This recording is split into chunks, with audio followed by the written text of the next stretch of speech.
अमन से पूरे जम्मू कश्मीर में ईद की नमाज अदा की गई है। वहाँ अफसोस की बात यह है कि एक बार फिर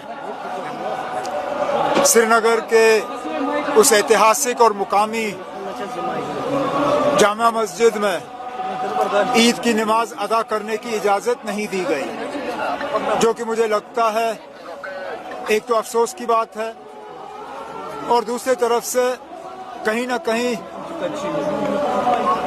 हमारे इंतज़ामिया को जो सिक्योरिटी और लॉ एंड ऑर्डर की जिम्मेदारी रखते हैं, कहीं ना कहीं उनके कहने और करने में फ़र्क रहता है, क्योंकि वो बार बार कहते हैं कि हालात बिल्कुल साजगार हैं, हालात बिल्कुल ठीक हैं, हम अब नॉर्मल सी के तरफ चले हैं। लेकिन ये कहाँ की नॉर्मल सी, जहाँ श्रीनगर के सबसे बड़े मस्जिद में ईद की नमाज अदा करने की इजाज़त नहीं दी जाती।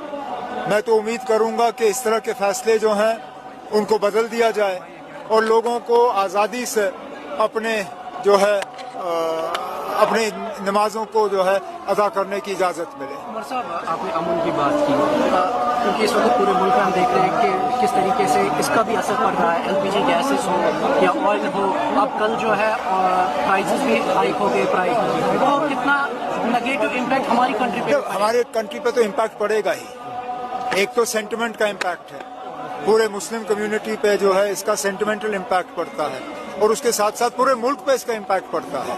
अब चलिए, हमारे सेंटिमेंट्स तो हर्ट हो ही जाते हैं, लेकिन जिन लोगों को कीमती गैस और डीजल के हवाले से अपना घर चलाना मुश्किल हो जाता है, उन पे भी इम्पैक्ट होता है। इसलिए मैंने कहा कि हमारे तरफ से एक ही दुआ होनी चाहिए आज कि जल्द से जल्द ये नाजायज जंग जो है ये बंद हो और अमन जो है वो दोबारा से बहाल हो।